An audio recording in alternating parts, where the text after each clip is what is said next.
Donc, mes bien-aimés, notre message d'aujourd'hui aura comme thème les deux choses qui empêchent la conversion ou la croissance spirituelle. Donc, nous allons comprendre ces deux choses-là qui empêchent les gens de se convertir ou qui empêchent les gens de croître spirituellement. Parce que étant des chrétiens, étant des personnes qui fréquentent une assemblée ici ou bien ailleurs, c'est vraiment important de savoir qu'il y a deux choses qui empêchent beaucoup de naître nés de nouveau, et qui empêchent aussi certains, bien qu'ils sont nés de nouveau, qui les empêchent de grandir, qui les empêchent de croître. Parce que, étant des chrétiens, étant des personnes qui veulent aller loin avec Dieu, ces deux choses sont essentielles, c'est-à-dire la nouvelle naissance ou bien la croissance spirituelle. Les deux choses sont importantes. Donc, lorsque Dieu nous fait grâce de naître né de nouveau, si tu es né de nouveau, ce que Dieu attend de toi, c'est de grandir, c'est de croître. C'est comme un enfant. Aujourd'hui, nous sommes tous, nous sommes adultes, même Iriel, aujourd'hui, a grandi. Mais il y a des années, on était des bébés. Mais si on était resté bébé jusqu'à aujourd'hui, tout le monde allait dire quoi? Il y a un problème. Pourquoi? Parce que ce n'est pas normal de naître après 20 ans, tu es toujours bébé. Après 40 ans, tu es toujours bébé. Après 50 ans, tu es toujours bébé. On va prendre soin de toi, enlever la couche, te donner les biberons. Tout le monde dira que non, il y a un souci, il faut l'amener à l'hôpital. C'est pareil aussi dans la foi.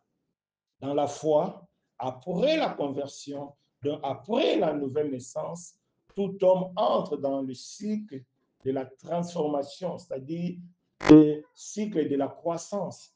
Tu ne peux pas naître né de nouveau et rester toujours bébé spirituel. C'est qu'il y a un souci.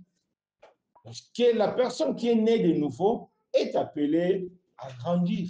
C'est pourquoi même la Bible nous dit que celui qui est saint, il se sanctifie encore. Parce qu'avec Jésus, donc Dieu nous appelle d'aller de gloire en gloire. Donc, la nouvelle naissance et la croissance spirituelle sont deux éléments essentiels.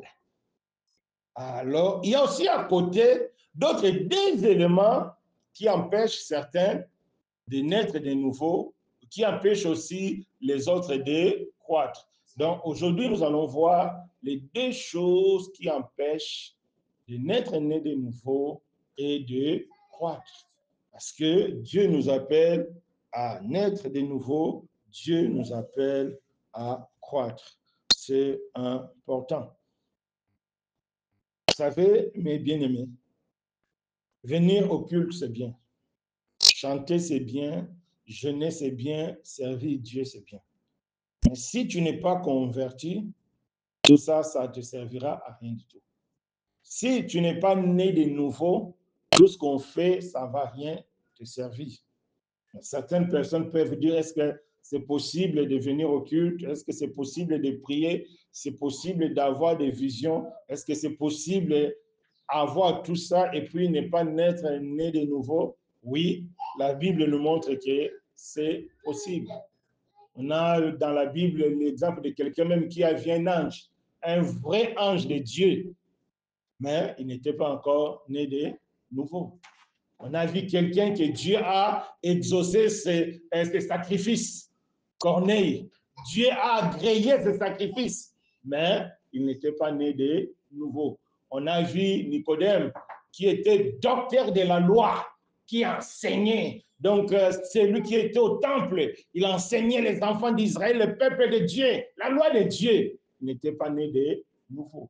Donc, c'est important, mes bien-aimés, de comprendre qu'il y a deux choses. Toujours ne jamais oublier, même si vous dormez, naître de nouveau et puis croître. spirituellement. C'est très important. Alors, si Dieu veut nous parler aujourd'hui, parce que beaucoup fréquentent les assemblées, beaucoup prient, beaucoup jeûnent, mais ils ne sont pas encore nés de nouveau. Ou bien il y a encore certains qui sont nés de nouveau, mais il n'y a pas de croissance spirituelle. Et Dieu ne veut pas que cela soit parmi nous. C'est pourquoi Dieu va nous montrer les deux choses qui empêchent la nouvelle naissance et les deux choses qui empêchent la croissance. Aujourd'hui, nous allons voir seulement l'une des choses et après, les dimanches prochains, nous allons voir la deuxième des choses. Donc, c'est très important. Donc, sans tarder, nous allons prendre nos Bibles pour voir l'importance de la nouvelle naissance et de la croissance, pour mieux comprendre pourquoi les deux choses-là, nous devons vraiment les enlever dans notre vie. Prenons nos Bibles. Jean 3, de 1 à 3. Quelqu'un peut nous lire? Jean 3, de 1 à 3. Mais il y eut un homme d'entre les pharisiens nommé Nicodème, un chef des Juifs, qui vint auprès de Jésus de nuit et lui dit, Rabbi, nous savons que tu es un docteur venu de Dieu, car personne ne peut faire ces miracles que tu fais si Dieu n'est avec lui. Jésus lui dit, en vérité, je te dis, si un homme ne naît de nouveau, il ne peut voir le royaume de Dieu. Oui, donc la Bible nous montre qu'il y a quelqu'un qui est venu de nuit vers Jésus. La personne, c'est Nicodème. La Bible dit, Nicodème, qui était l'un des chefs des Juifs, qui vint lui auprès de Jésus de nuit et lui dit, Rabbi, nous savons que tu es un docteur venu de Dieu, car personne ne peut faire ces choses que tu fais si Dieu n'est avec lui. La réponse de Jésus était un peu surprenante. Jésus, il n'a même pas répondu à ce que Nicodème lui disait. Jésus n'a même pas répondu aux préoccupations de Nicodème, mais écoutons la réponse de Jésus. Jésus lui dit, en vérité, je te le dis, si un homme n'est né de nouveau, il ne peut voir le royaume des cieux. Donc Jésus a dit à Nicodème, c'est bien tout ce que tu as dit, mais Nicodème, il y a l'ordre à suivre. L'ordre, c'est la nouvelle naissance. Celui qui n'est pas né de nouveau n'ira pas au ciel. Parce qu'aujourd'hui, cette notion-là de la nouvelle naissance, beaucoup n'ont pas encore intégré ça. Beaucoup voient seulement, c'est les dimanches, il faut louer, c'est les dimanches, il faut faire ceci, je prie chaque jour, je jeûne, je fais des jeûnes à sec, jeûne Esther. Ma sœur, mon frère, tu peux faire même le jeûne de Moïse de 40 à sec. Si tu n'es pas né de nouveau, tu es nulle part. C'est ce que Jésus a fait comprendre à Nicodème. Parce que verset 9, qu'est-ce que Jésus dit? Toi, le docteur d'Israël. Donc Jésus a reconnu que Nicodème était docteur d'Israël. Donc Nicodème, il était un enseignant. Il était comme un prêtre, il était comme un pasteur, il était comme un prédicateur, un évangéliste. Mais il n'était pas né de nouveau, c'est-à-dire il n'était pas chrétien. Parce que je vous ai déjà dit que la vie chrétienne a un début. Le début de la vie chrétienne, c'est la nouvelle naissance. Celui qui n'a pas expérimenté la nouvelle naissance, il n'est pas né de nouveau. Tu peux avoir des visions, tu peux beau faire. Comme ici, on voit Nicodème, docteur de la loi. Il est venu vers Jésus. Jésus a dit, bien Nicodème, mais si tu n'es pas né de nouveau, ça ne marche pas. Donc, alors on peut bien se demander, mais comment quelqu'un peut fréquenter l'assemblée, peut faire beaucoup de choses, mais il n'est pas né de nouveau. Voilà l'objectif de notre enseignement ou de notre partage, pour nous dire qu'il y a des choses qui empêchent certains de naître nés de nouveau, malgré leur engouement à l'église, malgré leur présence, malgré leur jeûne, malgré tout ce qu'ils font, mais il y a deux choses qui les empêchent de naître nés de nouveau. Donc, c'est des choses-là, c'est qu'on va voir aujourd'hui une, et puis le dimanche prochain, on va terminer. Donc, on voit ici l'importance de la nouvelle naissance. C'est très capital. Donc, toi et moi, nous sommes appelés à nous examiner. Est-ce que tu es réellement né de nouveau? Parce que tout commence par la nouvelle naissance. Le départ avec Dieu, c'est la nouvelle naissance. La relation avec Dieu, c'est la nouvelle naissance. Ce n'est pas les rêves, ce n'est pas les visions, ce n'est pas, oh non, moi quand je pense à quelque chose, ça se réalise. Si moi je rêve, ça se réalise. Ce n'est pas ça. Cela ne fait pas de toi un enfant de Dieu. Vous savez pourquoi? Les rêves, les dons de vision, c'est un don de Dieu. Dieu donne à qui il veut. Même un pasteur, s'il devient sorcier, il est toujours pasteur. Parce qu'être pasteur, c'est un don. Dieu a dit, il ne retire pas ses dons. Même si tu deviens sorcier, tu es pasteur, tu resteras pasteur parce que Dieu n'enlève pas ses dons. Judas, la Bible parle clairement qu'il est parti en enfer. Mais lorsqu'on parle de Judas, on parle qu'il était apôtre. Pierre a dit qu'il était parmi les 12. Donc, Dieu n'enlève pas les dons. Donc, ce n'est pas les dons parce que tu vois des visions, parce que tu... Non, ce n'est pas ça qui fera de toi un enfant de Dieu. Non, c'est par la nouvelle naissance. Ce sont des choses, je vous ai déjà dit, il y a des choses que vous ne devez jamais oublier. Même si tu dors, on te réveille, tu dis que oui, la nouvelle naissance pour être chrétien, oui, l'enlèvement, c'est la fin de la vie chrétienne. Les deux choses-là, la nouvelle naissance et l'enlèvement, ce sont des choses que vous ne devez jamais oublier. Parce que c'est ça qui fait et qui font la foi chrétienne. Donc, c'est important. Donc, ce passage nous montre d'une manière claire que quel que soit tout ce qu'on peut être, la nouvelle naissance est capitale. On peut comprendre nos Bibles, Luc 13, versets 6 à 9. Luc 13, versets 6 à 9. Qu'est-ce que la Bible nous dit? Luc 16, verset 13 à 9. Prenons nos Bibles, on va les lire. Il dit aussi cette parabole. Un homme avait un figuier planté dans sa vigne. Il vint pour chercher du fruit et il n'en trouva point. Alors, il dit au vigneron, voilà 3 ans que je viens chercher du fruit à ce figuier et je n'en trouve point. Coupe-le. Pourquoi occupe-t-il la terre inutilement? Le vigneron lui répondit, Seigneur, laisse-le encore cette année, je creuserai tout autour et j'y mettrai du fumier. Peut-être à l'avenir donnera-t-il du fruit, sinon tu le couperas. Donc, ici, on nous montre qu'il y avait quelqu'un qui avait planté ces arbres. Mais les arbres là, ça ne donne rien du tout. Ça ne donne rien du tout. Mais le Messie a dit, oh, mais pourquoi moi je vais laisser l'arbre occuper la place inutilement? Il vaut mieux couper et puis les jeter qu'ils soient brûlés parce que ça coupe inutilement. C'est ça. Ça, c'est l'image de la croissance spirituelle, parce que la croissance spirituelle, on produit toujours du fruit. Donc, tu ne peux pas dire que moi, je crois spirituellement et puis je n'ai pas de fruit. Ce n'est pas possible.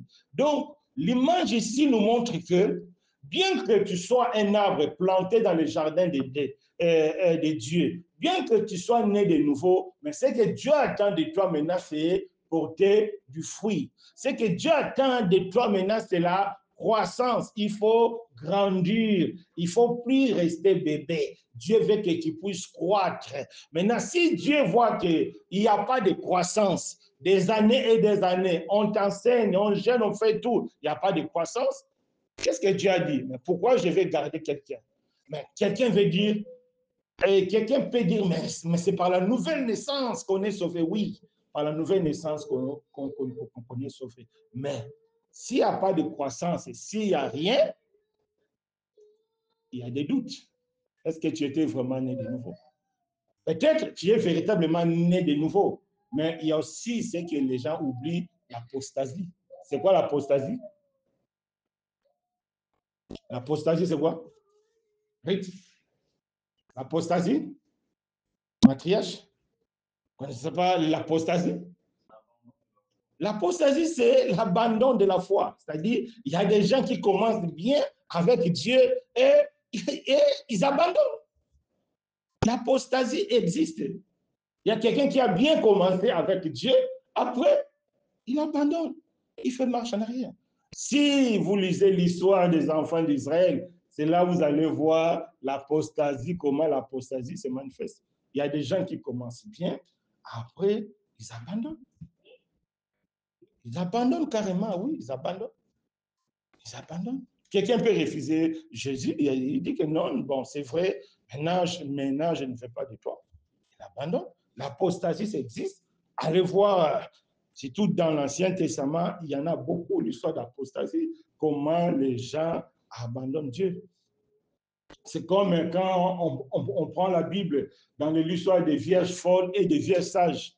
Les 10 sont des vierges, mais il y a 5 sages et 5 folles. Les folles, c'est des vierges qui ont refusé d'apporter les réserves, c'est-à-dire c'est des chrétiens qui refusent de porter leur croix. Conséquence, c'était quoi? Ils ont raté l'enlèvement.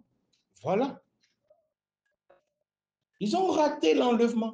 Ils étaient vierges. Vierge, c'est le symbole des chrétiens. C'est le symbole de la pureté. Mais les 5 vierges folles, ils ont raté l'enlèvement. Ce que la Bible nous enseigne, ce n'est pas, c'est ce que la Bible nous dit dans Matthieu 25.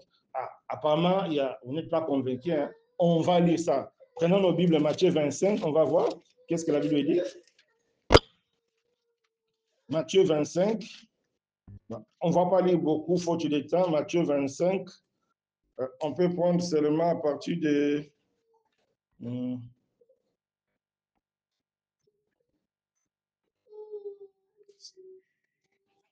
5. Matthieu 25, pour que chacun de nous prenne sa Bible. Matthieu 25, à partir du verset 5. Comme les poules Oui. Oui. Au milieu de la nuit, on criait à voix forte. Allez à sa rencontre. Alors, tous ces vieilles se réveillaient et préparaient leur langue. Les folles dirent aux sages, donnez-nous de votre huile, car nos langues s'éteignent. Les sages répondirent, non, il n'y en aura pas assez pour nous et pour vous. Allez plutôt chez ceux qui en vendent et achetez-en pour vous. Pendant qu'elles allaient en acheter, les poules arrivant, celles qui étaient prêtes entrèrent avec lui dans la salle des bourses. La porte fut fermée. Plus tard, les autres vieilles vinrent et dirent, Seigneur, Seigneur, ouvre-nous. Mais il répondit, je vous le dis en vérité, je ne vous connais pas. Veillez donc puisque vous ne savez ni le jour. Amen. C'est clair, non? Loveness, qu'est-ce qu'il a compris à cette histoire-là? Parce que des fois, nous lisons aussi sans comprendre. Qu'est-ce qu'il a compris? Parle un peu fort parce qu'on enregistre. Ah, tu as un peu mal la gorge. D'accord.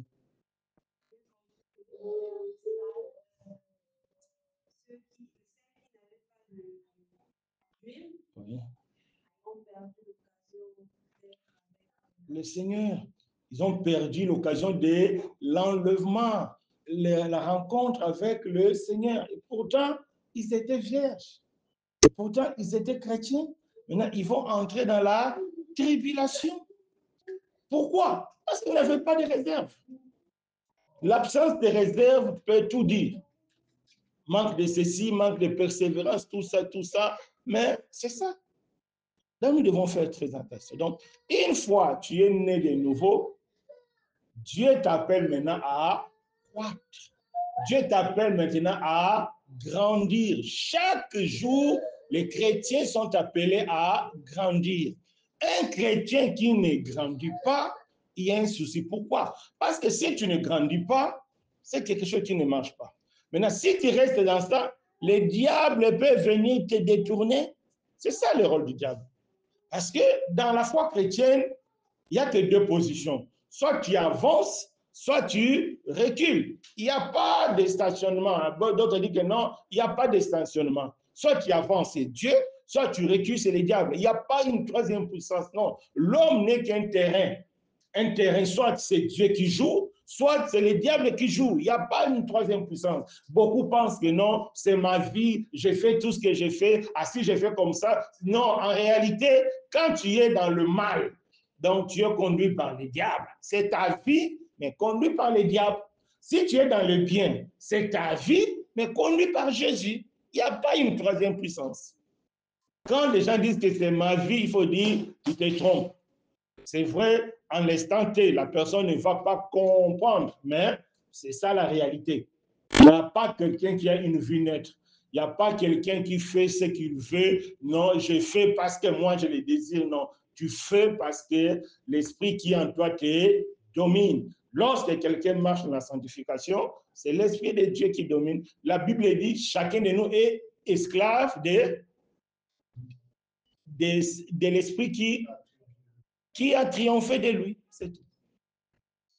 Lorsque vous voyez les gens dans des boîtes de nuit, tout ça, oui, c'est leur vie. Mais ils font ça parce que c'est le diable qui a triomphé. Les gens qui prient Dieu sérieusement, ils font ça parce que l'Esprit de Dieu a triomphé. Donc, il n'y a pas de neutralité. C'est important de comprendre, il n'y a pas de neutralité. Donc, tout ce que nous faisons, soit nous le faisons avec Dieu, soit nous le faisons avec le diable. Il n'y a rien de toi-même dit que non, ça c'est vraiment moi-même, il n'y a rien, ça n'existe pas. Même dans les pensées. Qu'est-ce que la Bible dit? La pensée humaine, c'est quoi? C'est diabolique. C'est ce que la Bible dit. Donc, la sagesse humaine est diabolique. Et tu veux voir ça? Prends Jacques 3.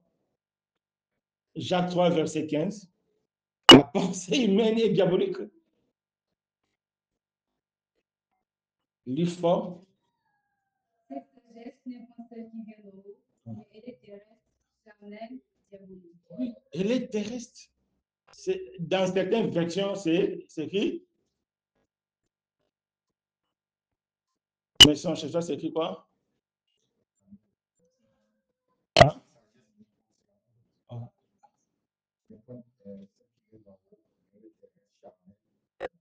Donc, quand quelque chose ne vient pas de Dieu, ça vient de la terre, donc de l'homme, c'est humain, c'est terrestre, c'est diabolique. De toute pensée qui ne vient pas de Dieu est diabolique. Ça peut choquer les gens. Mais c'est vraiment ça la vérité. Quand quelqu'un te dit de faire quelque chose qui ne vient pas de Dieu, c'est que ça vient du diable. Cela ne veut pas dire toujours que ça nous fait mal, non. Des fois, ça fait plaisir. Des fois, ça fait du bien. Mais sauf que ça vient du diable. Comme ça vient du diable, c'est pour détruire. Le diable, il ne fait rien pour construire. Non, ça, la construction dans la vie, dans la pensée du diable, ça n'existe pas. Il t'a dit, allons voler. Tu es parti voler. Tu es devenu millionnaire, oui. Mais sauf que c'est les millions là qui vont te détruire. Parce que le diable ne construit pas, le diable n'édifie pas, le diable ne fait pas du bien. Non. Tout ce qu'il fait, c'est pour te faire du mal. Mais comme il est malin, il s'organise afin que ce mal-là ne soit pas visible. Quand tu vas penser que c'est la vie, non!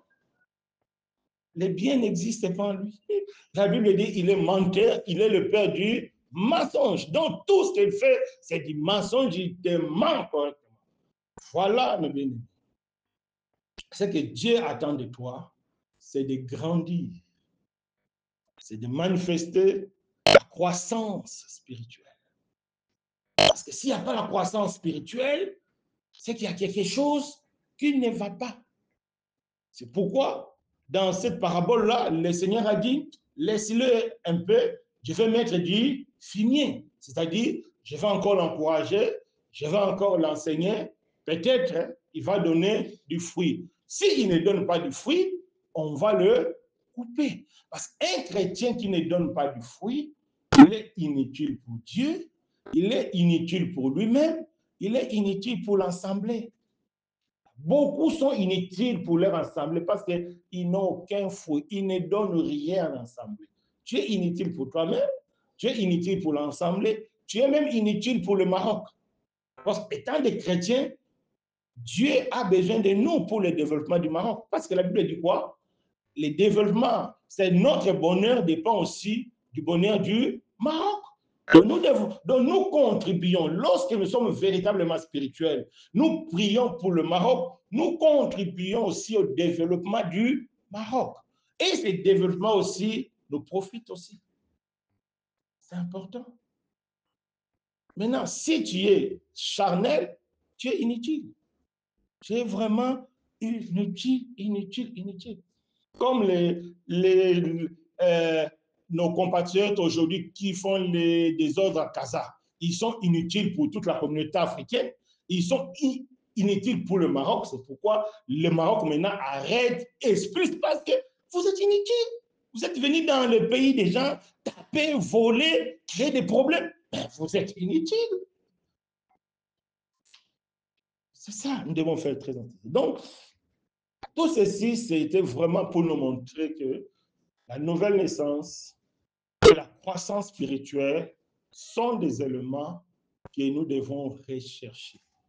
Si tu es sûr que tu es né de nouveau, maintenant, il faut chercher la croissance. Sinon, tu vas devenir inutile. Vous allez comprendre pourquoi. Éphésiens 2, verset 10. Éphésiens 2, verset 10. Éphésiens 2, verset 10. Qu'est-ce que la Bible nous dit? Et a été créé pour de bonnes choses que Dieu a préparées d'avance afin que nous les pratiquions. Oui. Qu'est-ce que la Bible dit? Nous sommes un ouvrage pour Dieu.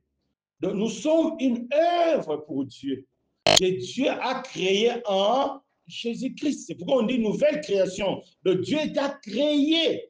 La première création, c'était ton père et ta mère. Tu es Alain, Junior, tu es Loubnès, tu es ça.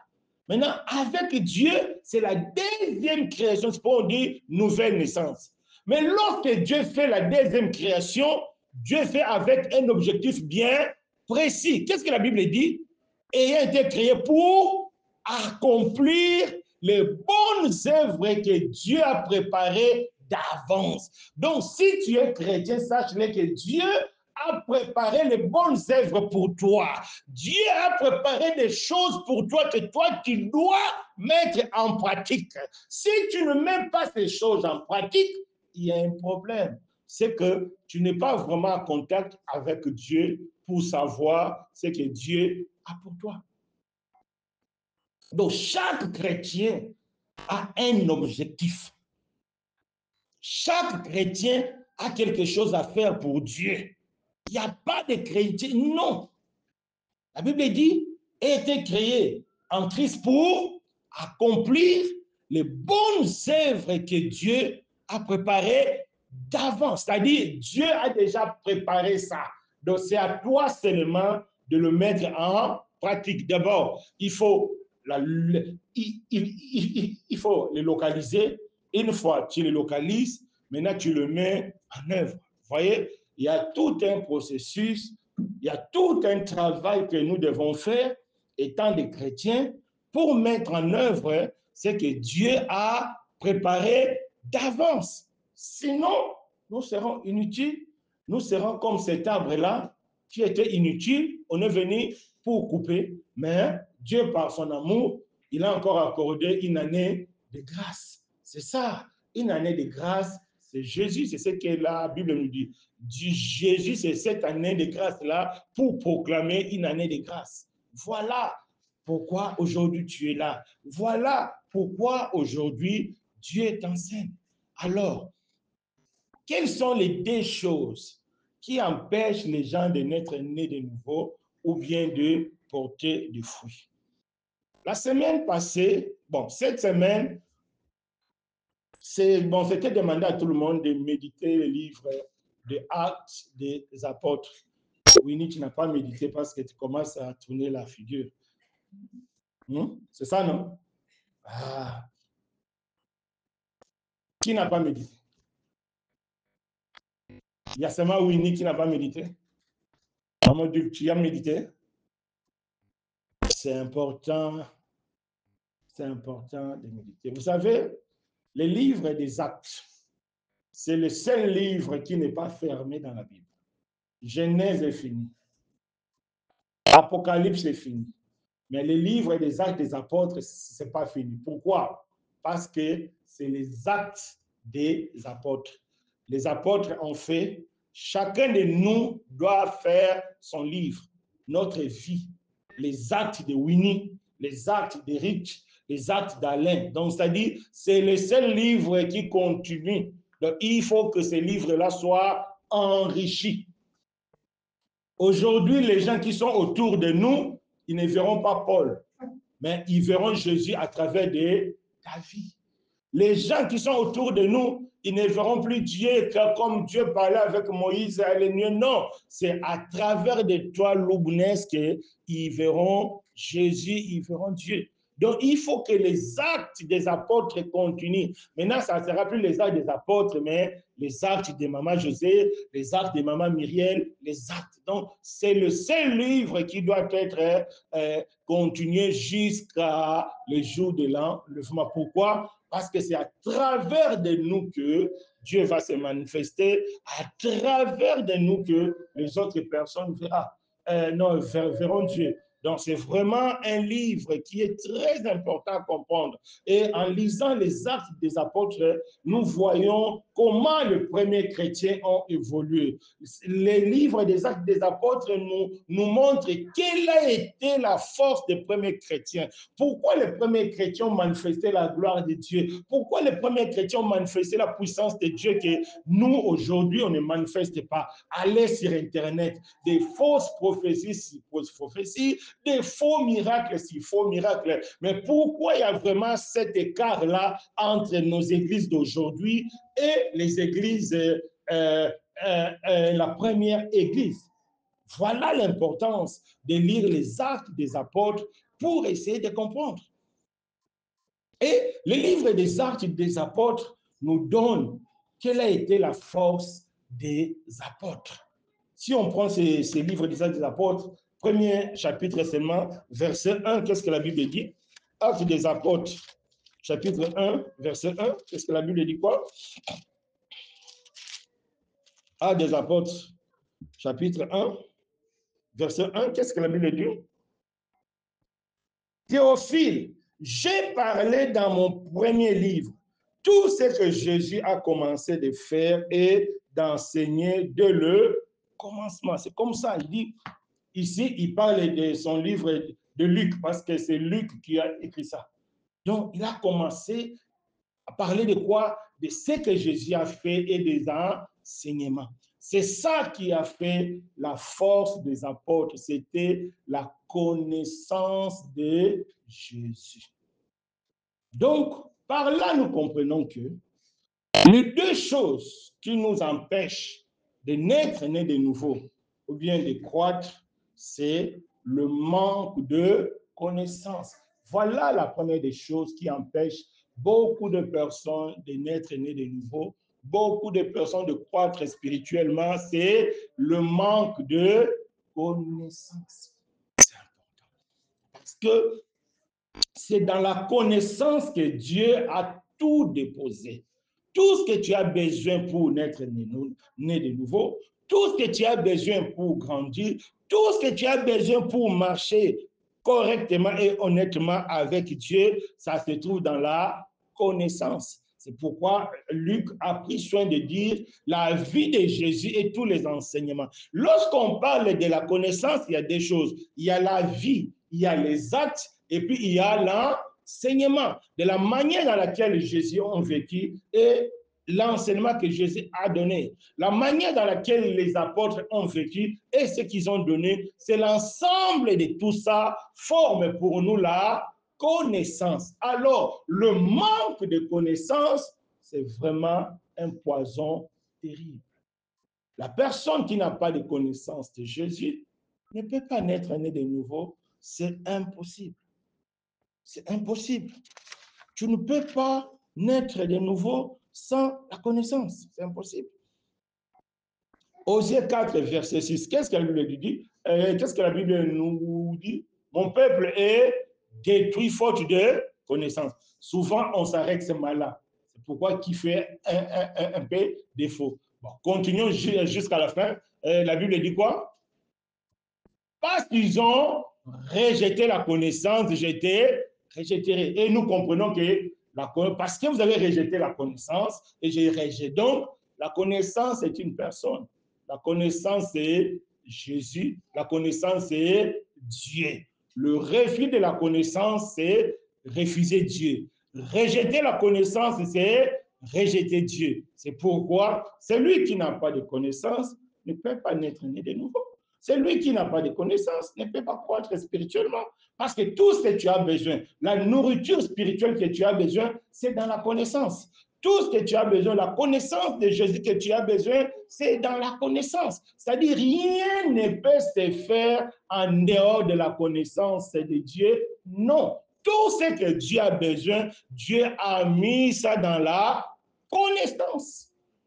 Et la Bible nous dit, au commencement était la parole, et la parole était, et la parole était. Donc, c'est Jésus qui est la parole. Donc, tout, c'est Jésus. Donc, à partir d'aujourd'hui, nous devons comprendre que la connaissance, c'est Jésus. Donc, si tu refuses la connaissance, c'est que tu refuses aussi Jésus. Si tu rejettes la connaissance, tu rejettes aussi Jésus. Ah, lorsque tu rejettes Jésus, si tu n'es pas né de nouveau, tu ne pourras jamais être né de nouveau. Si tu rejettes Jésus, même si tu es né de nouveau, tu ne pourras pas grandir. Non, c'est impossible. Parce que c'est en Jésus-Christ que nous avons tout. Voilà, mes bien-aimés, la raison pour laquelle beaucoup de personnes ne sont pas nées de nouveau, parce qu'ils n'ont pas de connaissance, parce qu'ils rejettent la connaissance, parce qu'ils ne cherchent pas la connaissance. Et la Bible dit, parce que vous rejetez la connaissance, moi aussi je vais vous rejeter. Parce que vous ne cherchez pas la connaissance, moi aussi je ne veux pas me laisser trouver. Parce que vous n'aimez pas la connaissance, c'est que tu ne m'aimes pas. C'est pourquoi le Seigneur a dit, si vous m'aimez, aimez mes commandements. Donc, aimez mes enseignements. C'est-à-dire, tout ce qui est lié à Jésus est lié à la connaissance de ses enseignements. Donc, tu ne peux pas aimer Jésus sans aimer ses enseignements. Ce n'est pas possible. C'est que tu n'aimes pas Jésus. Tu ne peux pas marcher avec Jésus sans écouter, mettre en pratique ses enseignements. Ce n'est pas possible. Sinon, c'est la doctrine des démons. Ce n'est plus la doctrine de Christ. Donc, c'est très important. Voilà le premier élément qui empêche beaucoup de personnes de se convertir, c'est le manque de connaissance. Pourquoi? Dieu nous fait comprendre que c'est la connaissance qui a tout. C'est important. Alors, on peut bien se demander, oui, mais la connaissance, comment la connaissance peut faciliter la nouvelle naissance? Vous savez, mes bien-aimés, la nouvelle naissance, c'est quoi? La nouvelle naissance n'est rien d'autre que la compréhension de l'œuvre de la croix. Celui qui est né de nouveau, c'est celui qui a compris l'œuvre de la croix et l'a accepté. C'est la compréhension. Les gens ne sont pas nés de nouveau parce que les gens ne comprennent pas l'œuvre de la croix. Parce que les gens ne comprennent pas la vie de Jésus. C'est pourquoi il te sera impossible de te convertir. Ce n'est pas possible. Parce que c'est la compréhension de l'œuvre de la croix. C'est la compréhension de ce que Jésus a fait. C'est ça qui facilite la nouvelle naissance. Donc, pour naître né de nouveau, c'est d'abord, écoutez bien ce que je vais vous dire. Pour naître né de nouveau, c'est d'abord quoi? C'est premièrement, écouter la parole de Dieu. Ça, c'est le premier point. Deuxième point, c'est comprendre la parole de Dieu. Troisième point, c'est accepter cette parole. Si ces trois éléments se croisent dans ton cœur, c'est que tu es né de nouveau. Tu as écouté, tu as compris, tu as accepté. C'est lorsque tu vas accepter dans ton cœur que Dieu va créer la foi. La foi, ce n'est pas quelque chose d'imaginaire. La Bible dit, la foi vient de ce qu'on entend, vient de la parole du Christ. Dieu crée, c'est Dieu qui crée la foi. Dieu crée à nous la foi, c'est lorsque nous avons compris l'évangile de Jésus. C'est lorsque nous avons accepté, ah oui, j'ai compris ce que tu as dit, maintenant j'accepte. Lorsque tu acceptes, donc Dieu sait quel est le moment où l'homme accepte. Lorsque tu acceptes sincèrement dans ton cœur, c'est là où Dieu va maintenant créer la foi. Là, maintenant, la personne va dire, ah, maintenant je suis converti, hein, je ne suis plus la même personne. Oui, parce que tu avais écouté, parce que tu as compris et tu as accepté. Et Dieu, par ton acceptation, Dieu a fait grâce. C'est vraiment comme ça. Nous allons prendre nos Bibles pour voir ça d'une manière pratique dans la Bible, pour comprendre que ce n'est pas une invention de ma part. Non, c'est vraiment ça. Donc, beaucoup de gens ne sont pas convertis parce qu'ils n'écoutent pas la parole de Dieu. Ou bien ils ont des oreilles trouées, donc ils n'écoutent pas, ils ne comprennent rien. Ça entre ici, ça sort. C'est la première figure que le Seigneur nous a donnée dans la parabole du semeur. Lorsqu'on sème la parole, le diable vient enlever. Tu ne vas jamais être converti. Donc, on va lire. Actes des apôtres 8. Actes des apôtres 8, verset 30 à 34. Que chacun nous prenne sa parole, la Bible. Actes des apôtres 8, verset 30 à 34.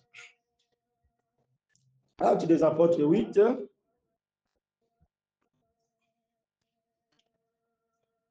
verset 30 à 34. On va lire.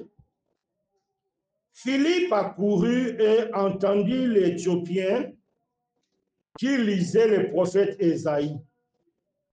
Il lui dit, comprends-tu ce que tu lis? Donc ici, Philippe, Dieu l'a amené à côté de la charrette qui transportait l'eunuque éthiopien, parce qu'il était un ministre des Finances, donc il était dans sa voiture. Mais à l'intérieur de dans sa voiture, il lisait les livres du prophète Ésaïe. Quelle était la question de Philippe? Comprends-tu ce que tu lis? Pourquoi Philippe a posé cette question? Parce que si tu ne comprends rien, tu ne vas pas accepter. Si tu n'acceptes pas, tu ne seras pas sauvé. Voilà. Donc, lui, il lisait. Donc, lire, c'est aussi écouter. Lorsqu'on lit, on écoute aussi. Quand tu lis sans écouter, tu vas lire, c'est des lectures qu'on fait, dès qu'on tourne la page, on oublie vite. Vous connaissez de telles lectures, non? C'est comme nous lisons souvent les journaux. Quand on tourne, on oublie. Mais lorsque tu lis et tu écoutes, ça retient. Donc, l'eunuque éthiopien lisait bien la Bible. Alors, Philippe est venu. Et comprends-tu ce que tu lis? Alors, quelle était sa réponse? Il dit, comment je peux comprendre si quelqu'un ne me guide? Donc, la compréhension de la parole de Dieu ne dépend pas parce que tu es en train de lire, non. C'est Dieu lui-même qui donne la compréhension. Et Dieu donne la compréhension lorsque notre cœur est disposé. C'est pourquoi le Seigneur a dit aux apôtres, il vous est donné la grâce de comprendre de parabole. Mais à eux, ils n'ont pas été donnés cette grâce-là. Et pourtant, tous, ils écoutaient la parabole, mais parce que leur cœur n'était pas disposé. Lorsque ton cœur n'est pas disposé, tu ne vas pas comprendre la parole de Dieu. Pourquoi vous voyez des personnes 10 ans dans une assemblée, il ne sait même pas c'est quoi la nouvelle naissance, il ne sait même pas faire la différence entre le bien et le mal. Parce que son cœur est fermé. C'est-à-dire, tu n'es pas intéressé. C'est ça, le cœur est fermé. Donc, ce n'est pas que tu fermes ton cœur, non. C'est-à-dire, tu n'es pas intéressé. Tout ce qu'on enseigne ici, toi qui fais regarder l'heure, bon, il est midi, je pars au culte, je danse un peu, et puis je sors. Donc, tu n'es pas intéressé. Parce que tu n'es pas intéressé, tu ne vas jamais comprendre, tu ne seras jamais transformé, tu ne seras jamais sauvé. Vous voyez pourquoi beaucoup ne sont pas sauvés? Bien qu'ils écoutent, mais ils ne sont pas intéressés. Parce qu'ils ne sont pas intéressés, ils ne peuvent pas avoir les explications. C'est pourquoi l'eunuque éthiopien a posé la question, comment je peux comprendre si quelqu'un ne m'a pas expliqué? On continue. Et qu'est-ce que la Bible dit? Oui. Donc, il a invité. Ça montre quoi? Ça montre l'intéressement. Il faut être intéressé. Pour comprendre la parole de Dieu, il faut montrer à Dieu que tu es intéressé. Lorsqu'on dit on va méditer Actes des apôtres de 1 à 6, c'est ma frère Alain qui a demandé, on va dire, là tu n'es pas intéressé. Tu vas faire seulement une simple lecture, à la fin, tu as oublié. Donc tu n'es pas intéressé. Tu fais ça comme une punition, comme contrainte. C'est pourquoi des fois, vous ne comprenez rien du tout parce que vous prenez des choses comme contrainte. Non, il faut être intéressé. Lorsque tu es intéressé, c'est là où Dieu fera sa part. Il dit que non, la personne est vraiment intéressée. Et puis, ça reste très important. Vous savez, la fois passée, il y a une sœur qui est retournée au pays. Je l'ai croisée il y a, je crois, 10 ans ou plus. Donc, avant de retourner au pays, elle m'a téléphoné, elle m'a dit que non, dit au revoir. Après, on est parti la rendre visite. Après notre visite, elle m'a dit que de tout le monde j'étais surprise. Donc, elle m'a rappelé ma première visite quand je l'ai visitée. Elle retient même ce que moi j'avais parlé. Elle m'a parlé de la nouvelle naissance. Elle dit, c'est toi qui m'as parlé de la nouvelle naissance. Après 10 ans, c'était plus de 10 ans. C'est vrai qu'à Fès, elle ne priait pas avec nous, mais notre première rencontre, elle a ça dans la tête. Elle m'a rappelé, elle m'a dit quoi? J'avais noté cela. Après 10 ans, je crois plus de 10 ans même, elle a ça dans la tête. Elle se rappelle toujours de la nouvelle naissance que moi je l'avais parlé. Voilà comment Dieu travaille. Lorsque tu écoutes quelque chose et que tu es intéressé, voilà. Moi aussi, je me rappelle de certaines choses que certaines personnes m'ont dit il y a ces 20 ans. Parce qu'il y a des choses qui marquent, il y a des choses qui touchent. Pourquoi les gens ne sont pas transformés? Bien qu'ils écoutent, mais ils ne sont pas intéressés. Et la grâce de Dieu ne peut pas se manifester. C'est pourquoi ce sont des chrétiens rabbis qui ne changent pas. Chaque jour, ils sont le même personne. Voilà. Donc, Énique Éthiopien a dit non, montez. Il est intéressé. Maintenant, lorsque Philippe est monté, maintenant, qu'est-ce qu'il a fait? Continue. Le passage de l'église était celui-ci. Il a été mené comme une tribu à la machine, comme un homme trouvé devant ses enfants. Il n'a pas ouvert. Donc, il parlait de qui? De Jésus. Donc, maintenant, Philippe lui communiquait la connaissance de Jésus. Continuez. Dans son humiliation, son jugement a été donné. Oui. Et sa postérité qui la défendra, car sa vie a été retranchée de la terre. L'eunuque dit à Philippe, je t'ai pris dès qu'il est le prophète, parle-t-il ainsi. Est-ce qu'il est de lui-même ou de quelqu'un autre? Alors Philippe ouvrit la bouche et commença par ce message. Lui annonça la bonne nouvelle. Donc, Philippe a écouté la préoccupation d'Énique Éthiopien. Il a commencé par là maintenant pour lui expliquer l'évangile. Voilà. Donc, Énique Éthiopien a vraiment écouté bien. Maintenant, continuez. En partant, il a vu de l'eau. Il a demandé à Philippe, qu'est-ce qui empêche pour que je sois baptisé? Donc, il a vraiment bien compris l'évangile parce que dès qu'il a vu l'eau, il a dit, il veut se faire baptiser. Donc, certainement, Philippe l'a expliqué que lorsqu'on est né de nouveau, directement, on passe dans le baptême. Il n'a pas cherché de midi à 14 heures, non. Parce que lorsqu'on comprend, on accepte l'évangile tel qu'on nous l'a donné. C'est ce que la Bible nous dit. Accepter veut dire accepter les termes de l'évangile. Il y a des gens qui écoutent, oui, j'ai bien compris, mais moi je pense que, moi je veux que. Non. Qu'est-ce que Paul a dit? Lorsque Acte 1, non, 1 Corinthiens 1, 15, 1 à 2, quelqu'un peut lire ça vite? 1 Corinthiens 1, 15 à 2, 1 Corinthiens 15, 1 à 2. Je vous rappelle, l'évangile que je vous ai annoncé. Oui. Que vous avez des signes dans lesquels vous avez persévéré, et par lesquels vous êtes sauvés, si vous les retenez tels que je vous les ai annoncés autrement, vous auriez pris. 1, 20. Qu'est-ce que j'ai compris? Winnie, qu'est-ce qu'il a compris? Qu'est-ce que tu as compris? Si tu n'écoutes pas l'évangile, tu n'acceptes pas l'évangile tel qu'il est écrit, tu vas développer une foi vaine. Pourquoi la foi est vaine? Parce que tu crois à des choses que Dieu n'a pas dit.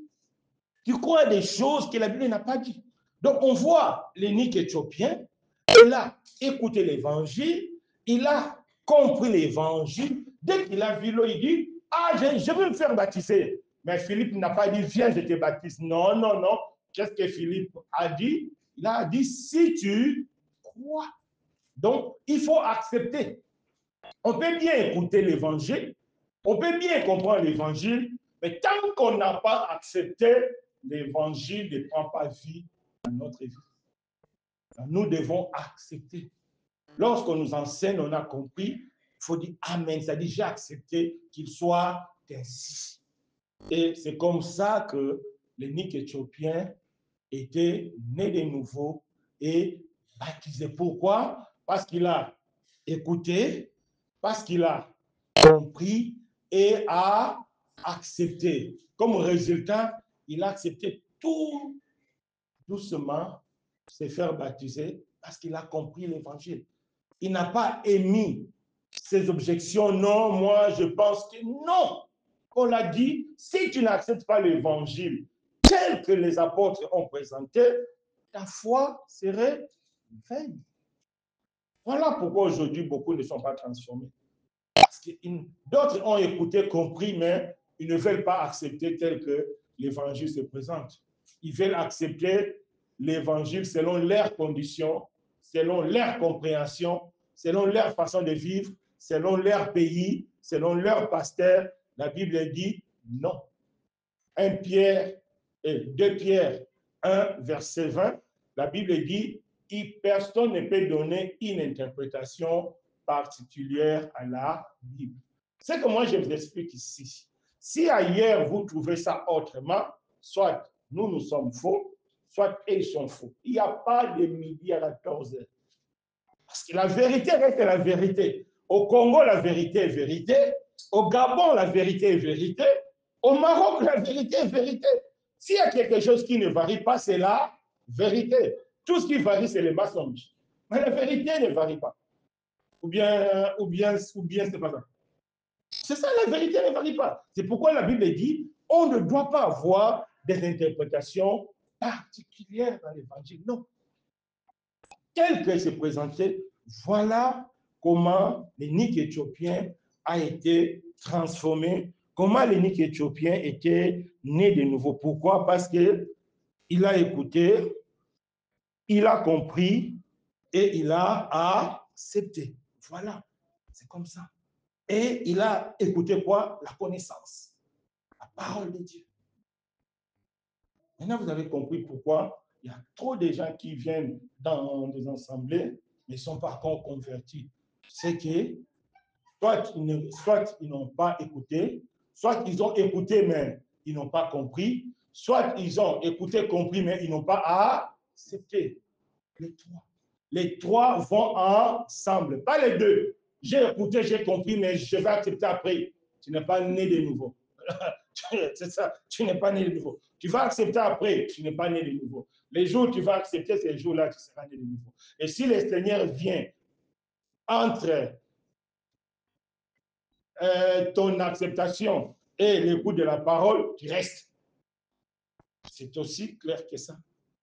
Parce que tu n'as pas accepté. C'est aussi clair que ça. C'est très important. Et cette démarche-là, c'est vraiment biblique. On peut aussi voir ça dans 1 Corinthiens. Mais non, pas un côté. Non. On peut voir ça dans... Comment Tiens, attends un instant. Il y a une référence. On peut voir ça dans Romains 10, 13 à 14. Vous allez voir, c'est comme ça. Romains 10, 13 à 14. Quelqu'un peut lire encore à haute voix? Donald, toi, tu peux nous lire à haute voix, très fort. Romains 10, de 13 à 14. Écoutons ça très bien. Vous allez voir, c'est vraiment comme ça que Dieu nous explique les choses. Oui?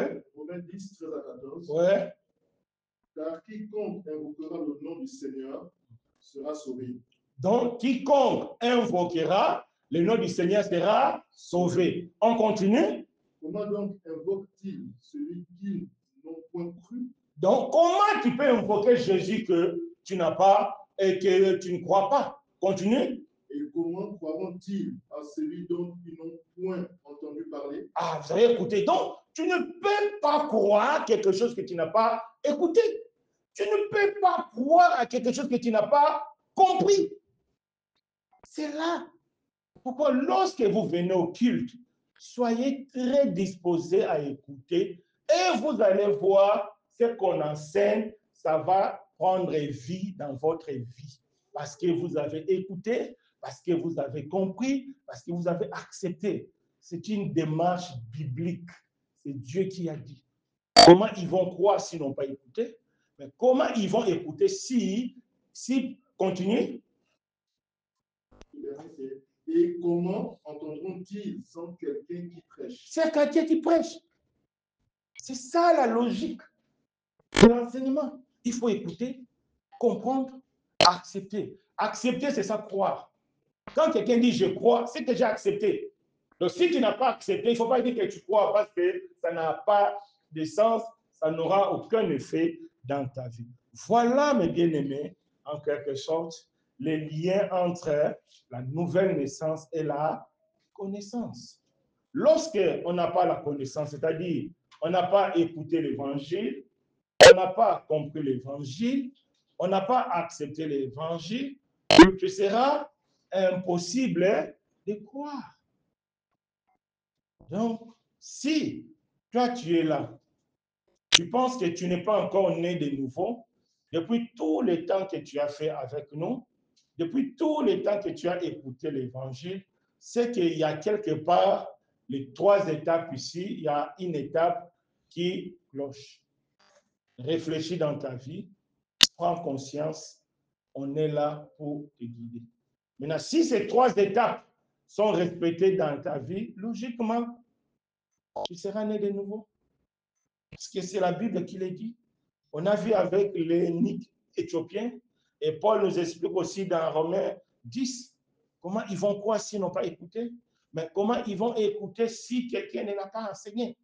C'est ça. Donc, cette logique-là reste une logique valable. Voilà un aspect très important que nous devons savoir pour naître né de nouveau. Donc, c'est la connaissance qui nous fait comprendre ça. Alors, pourquoi c'est la connaissance qui nous pousse ou bien qui nous aide à naître né de nouveau? Premièrement, parce que c'est dans la connaissance que Dieu nous dit tout ce qu'il a. C'est-à-dire, Dieu, tout ce que Dieu fait, c'est ce que Dieu a dit. Dieu ne fait rien en dehors de ce qu'il a dit. Dieu ne fait, donc tout ce que Dieu a dit dans la Bible, c'est ce que Dieu fera. C'est pourquoi nous avons besoin de la connaissance. Donc Dieu ne fait rien en dehors de ce qu'il a dit. Jérémie 1, verset 12, la Bible dit Dieu veille sur sa parole pour l'accomplir. Dieu n'accomplit que sa parole, rien que sa parole. Donc, c'est-à-dire, Dieu ne fera rien en dehors de ce qu'il a dit. Et de ce qu'il a dit, c'est dans la Bible. Donc, quand on parle de la connaissance, on parle de la Bible. C'est dans la Bible qu'on a toute la connaissance. C'est-à-dire, Dieu ne fera rien. Moi, je discute beaucoup avec des gens, mais je vois d'autres personnes, ils prennent des rêves, ils ramènent ça. Non, je dis, Dieu ne peut pas se contredire. La Bible est fermée. À part les actes des apôtres que chacun de nous doit faire, les actes de sa vie, il y a Apocalypse, tout est fermé. La Bible dit que personne n'ajoute, que personne retranche. Aujourd'hui, il y a l'évangile là des rêves, des revenants. Les gens qui étaient des ex-sorciers, des ex-marabouts, c'est eux qui ramènent des fausses doctrines. Ah, moi j'étais au paradis, Dieu m'a montré ceci. Moi j'étais en enfer, j'ai vu des femmes qui sont en enfer parce qu'ils portaient talons. Aujourd'hui, c'est ça qui pollue aujourd'hui l'église. J'ai vu quelqu'un en enfer parce qu'il portait jean. J'ai vu quelqu'un en enfer parce qu'il portait ceci. Oui, c'est écrit où. Vous savez, personne n'ira en enfer parce qu'il a volé. Personne n'ira en enfer parce qu'il a forniqué. Non.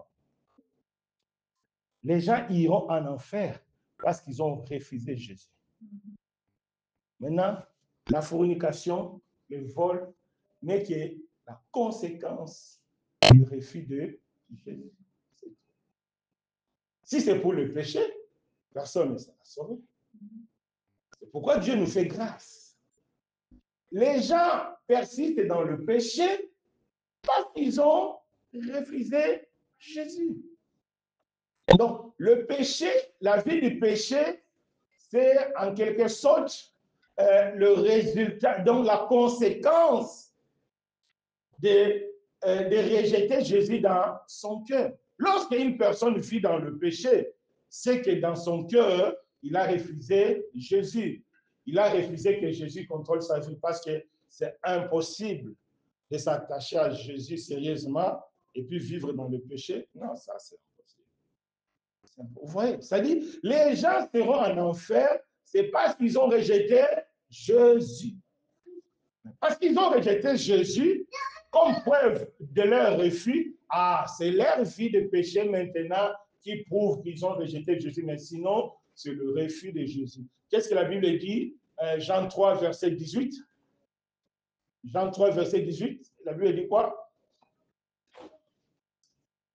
Jean 3, verset 18. Vous allez comprendre cela là-bas. Winnie, tu lis? Ne point. Et celui qui ne croit pas, est-ce que celui qui ne croit pas est jugé? Celui qui ne croit pas est jugé? Non, c'est pas ça ce que la Bible dit. Celui qui ne croit pas est jugé? Non. Et donc c'est quelque chose qui était déjà dans le passé. Quelle est la sentence qui dit passé? C'est ce que Dieu avait prononcé contre Adam. Le jour où tu en mangeras, tu mourras.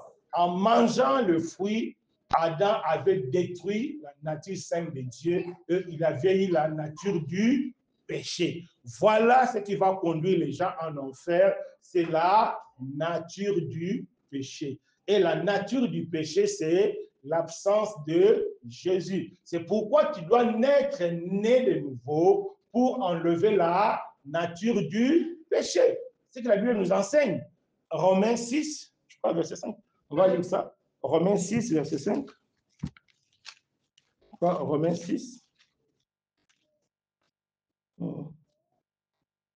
Oui, non, verset 4. Non. Non, un verset 6, c'est vrai. Romains 6, verset 6, tu peux lire?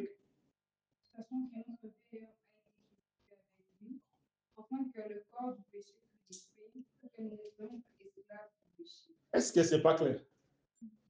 Hein? Qu'est-ce qu'il a compris, Rich? C'est comme ça, vous allez bien grandir. Lorsque tu lis, on comprend, on avance. Qu'est-ce que la Bible dit? Tu répètes encore? L'oubli n'a pas répondu. Hein? Oui.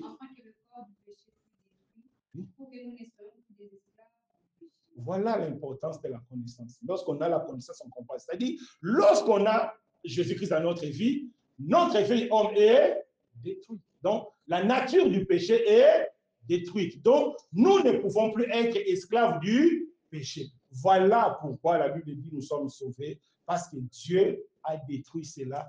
Voilà pourquoi tu marches dans la sanctification, parce que le péché n'a plus d'autorité. Les gens qui ne marchent pas dans la sanctification parce que le péché a de l'autorité sur eux. C'est pourquoi. Pourquoi? Parce que la vieille nature existe toujours en eux. Voilà pourquoi les gens iront en enfer. Parce qu'ils ne sont pas nés de nouveau. Conséquence, vie du péché. Maintenant, quelqu'un qui dit qu'il est né de nouveau, qui vit dans le péché, là, il y a un souci. Là, il y a un souci. Parce que la Bible dit, le vieil homme est détruit. Mais comment toi, tu es en Christ, le vieil homme n'est pas détruit? Quand même un souci. Un loubness, c'est pas ça. Il y a quand même un souci. Tu es en Christ et le vieil homme n'est pas détruit. Voilà un peu ce que Dieu... Oh, j'ai parlé beaucoup plus que prévu. Donne-moi 5 minutes pour terminer. C'est très important. Donc, pourquoi la connaissance est très importante? On va aller vite parce que c'est dans la connaissance qu'on a la pensée de Dieu. Lorsqu'on a la connaissance, on a écouté la parole de Dieu, on a compris la parole de Dieu, on comprend aussi la pensée de Dieu. C'est très important. Parce que lorsque tu n'as pas la pensée de Dieu, tu vas toujours confondre le bien et le mal et le bien. C'est pourquoi Pierre, lorsque le Seigneur parlait que je vais aller à la croix, Pierre a dit non, tu ne vas pas mourir parce que charnellement, c'était raisonnable. Comment toi tu vas mourir? Mais spirituellement, c'était déraisonnable. Vous voyez? C'est pourquoi tu as besoin de la pensée de Dieu pour ne pas mélanger la pensée de Dieu et la pensée de l'homme. Jésus a dit, arrière de moi, Satan. Tes pensées ne sont pas celles de Dieu, mais de son. Voilà. C'est pourquoi vous devez lire la parole de Dieu. Vous devez comprendre la parole de Dieu pour enlever la pensée de l'homme et mettre la pensée de Dieu. Allez au quartier, voir vos compatriotes, vos amis. Il faut dire que non, vivre avec un copain ou bien une copine, c'est mauvais. D'autres personnes vont dire que toi, tu n'as rien compris. C'est normal. Parce qu'il a la pensée de l'homme. Elle a la pensée de l'homme. C'est normal. C'est normal. C'est normal. Aujourd'hui, on m'a envoyé une vidéo. Bon, j'ai vu une vidéo dans un groupe là où le prophète Joël Tatou est en train de faire, si c'est hip-hop, si c'est hip-hop, ce que c'est qu'il a, donc il fait hip-hop. Donc il chante comme ça. Et les gens sont contents. Moi, j'ai dit, mais pourquoi vous êtes étonnés? Les faux sont là pour le faux. C'est pourquoi vous avez besoin de la pensée de Dieu pour être capable de discerner vrai ou faux. Mais si tu n'as pas la pensée de Dieu, tu ne peux pas discerner. Aujourd'hui, il y a même certains chrétiens qui ont du mal à croire que frauder, c'est un péché. Ah non, mais si j'ai fraudé, j'ai eu ça, c'est que Dieu est d'accord. C'est faux. Dieu ne sera jamais d'accord avec le péché. Non. Ils vont te dire que oui, mais Jacob a menti, Dieu l'a béni. Non, ils ont mal lu ça. Jacob a menti, Jacob était puni. Abraham a menti, Abraham était puni.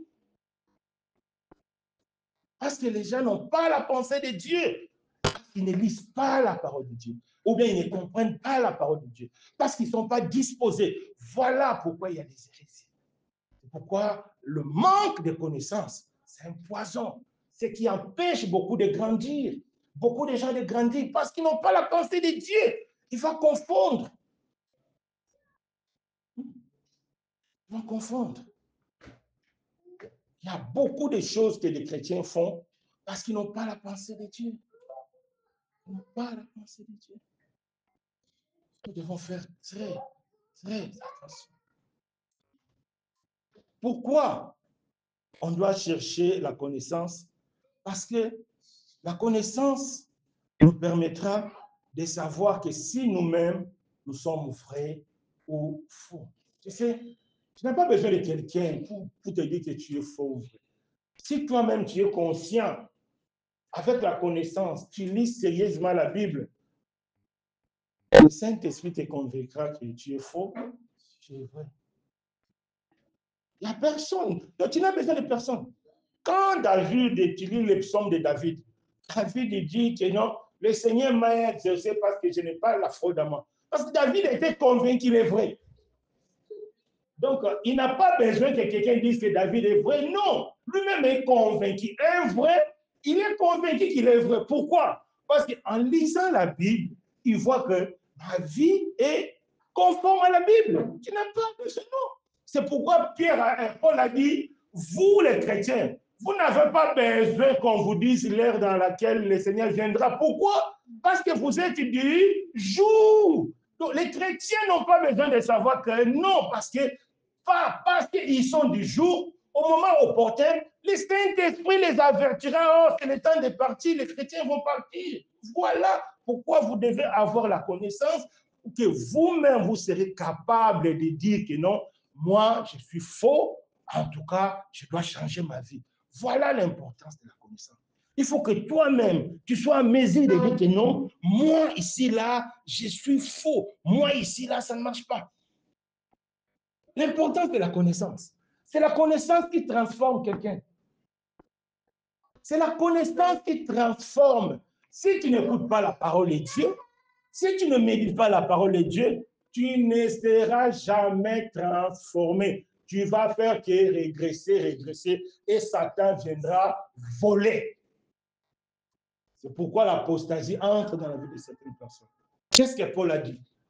Qu'est-ce qui a fait que Paul voit sa vie passer comme la poubelle? La Bible dit c'est à cause de quoi? À cause de la connaissance du Christ, que tu vas comprendre que ce que je faisais dans le passé, c'était mal. C'est ça le rôle de la connaissance. C'est parce que maintenant tu as la pensée de Dieu, tu vas comprendre que le vol que je faisais avant, c'était mauvais. Les femmes que j'étais derrière, c'était mauvais. Les hommes que j'étais derrière, c'était mauvais. La faute que je faisais, c'est la connaissance de Dieu qui va te donner ça. Sans la connaissance de Dieu, c'est impossible, tu ne peux pas savoir. Tu ne peux pas savoir. C'est pourquoi la prédication, pour certains, la prédication de la vérité, c'est une folie pour certains. Mais c'est normal. C'est la folie.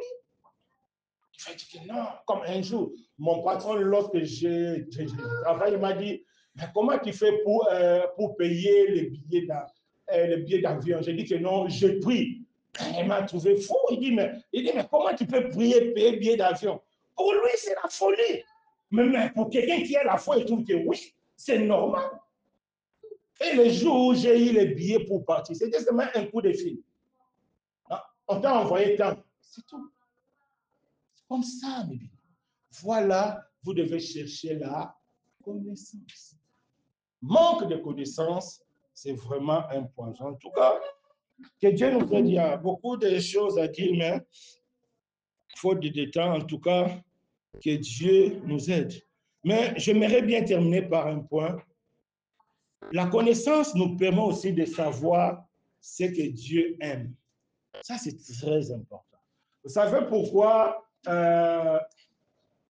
Jacob a eu la bénédiction de son frère? Parce qu'il savait ce que son père aimait. Et ils ont fait, et lorsque le papa a mangé, même s'il a dit, ah, le poil là, c'est un peu compliqué, mais elle a tellement aimé la viande, il dit, bon, c'est seulement lui parce qu'il a vraiment fait ce que j'aime. C'est très important. La fois passée, il y a quelqu'un qui m'a parlé, il dit, la personne est attristée. Pourquoi elle est attristée? Parce qu'elle avait fait une promesse à Dieu. Le jour où je trouverai le travail, je vais te faire un cadeau. Bon, certainement, peut-être elle avait dit, bon, donc elle n'a pas défini vraiment le cadeau qu'elle m'a dit, mais elle m'a dit seulement, donc elle avait promis à Dieu, le jour où je trouverai le travail, je vais te faire vraiment un vrai cadeau. Bon, comme dans certaines assemblées, c'est que la personne n'est pas au Maroc. Je sais que dans certaines assemblées, ils font des actions de grâce, mes premiers salaires, comme des sacrifices terribles. Donc, si tu n'as pas fait ça, tu vas mal. Donc, la personne m'a dit, en tout cas, c'est ça ma tristesse. J'avais promis à Dieu un cadeau, mais bientôt, je vais quitter le travail. Il dit, donc, c'est moi ici, il va quitter le travail. Il n'a pas réalisé ce qu'il avait promis à Dieu. C'est ça sa tristesse. Moi, je dis, non, non, ma soeur. Je dis, tu te rappelles encore du péché qui te dérangeait? J'ai dit, les péchés là qui te dérangent. Parce que tu as pris la décision de quitter ces péchés-là, voilà les cadeaux que Dieu est content dans ta vie. Ce n'est pas ton premier salaire. C'est bien d'offrir à l'Église des biens financiers, mais le premier cadeau que Dieu aime, c'est le sacrifice de notre vie. Pourquoi le Seigneur a dit, tu n'as voulu ni sacrifice, ni holocauste, mais tu m'as formé un corps. Aujourd'hui, beaucoup privilègent les dons financiers aux dons corporels. Non.